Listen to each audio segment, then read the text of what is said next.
আমরা আজকে আলোচনা করব চাপ নিয়ে। চাপ, তো আমরা জানি যে চাপ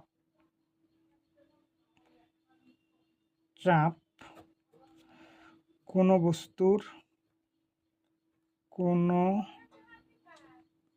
বস্তুর একক ক্ষেত্রফলের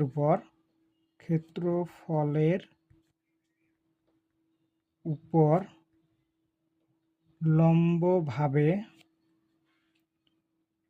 প্রযুক্ত বলকে চাপ বলে। চাপকে পি দ্বারা প্রকাশ করা হয়। চাপ P is equal to F by A, এটা আমরা সবাই জানি। কিন্তু সমস্যা হলো, যখন আমরা তরল পদার্থের চাপ বলি, তরল পদার্থের চাপ পি ইজ ইকুয়াল টু আমরা লিখি এইচ রো জি। এটা কি করে আসলো, এটাই আজকে আমরা দেখব। যে আমরা মনে করি যে এটা একটা পাত্রের মধ্যে আমরা এখান পর্যন্ত তরল রাখছি। তাহলে তরল পদার্থের এই যে উচ্চতা পর্যন্ত আছে, এটা ধরলাম হলো এই উচ্চতা পর্যন্ত আছে, ধরলাম এরিয়া হলো এ। তাহলে আমরা আবার জানি যে তরলের আয়তন ইজ ইকুয়াল টু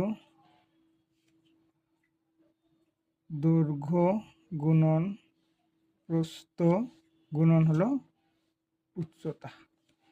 তাহলে দৈর্ঘ্য আর প্রস্থ মিলে হবে আমাদের ক্ষেত্রফল গুণন উচ্চতা। তাহলে ক্ষেত্রফল যদি হয় এ আর উচ্চতা যদি হয় এইচ, তাহলে তরলের আয়তন আমরা পাবো হলো এ এইচ। এবার সেই তরলের আপেক্ষিক ওজন, তরলের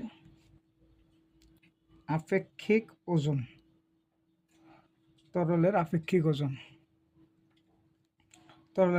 ওজন আদর্শ চাপ ও তাপমাত্রায়